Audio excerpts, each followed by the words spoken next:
विष्णु गुरुदेव महेश्वरा गुरु साक्षात् परब्रह्म तस्मै श्री गुरुवे नमः।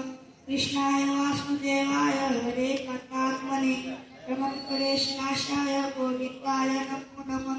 उपस्थित गुरुजन आणि माझे प्रिय मित्र मैत्रिणींनो नमस्कार। आज आपण भारताचा 79वा स्वातंत्र्य दिन साजरा करत आहोत। मित्रांनो, 15 ऑगस्ट 1947 रोजी आपल्या देशाला स्वातंत्र्य मिळाले। ते स्वातंत्र्य अनेक वीरांच्या बलिदानामुळे मिळाले आहे।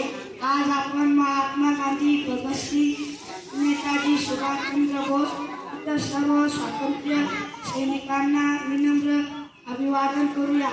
आपला तिरंगा ध्वज हा आपल्या देशाचा अभिमान आहे। आपण देशावर प्रेम करूया आणि तिरंग्याचा नेहमी सन्मान करूया। चांगले शिक्षण घेऊन देशाचे आदर्श नागरिक बनूया। जय हिंद, जय भारत,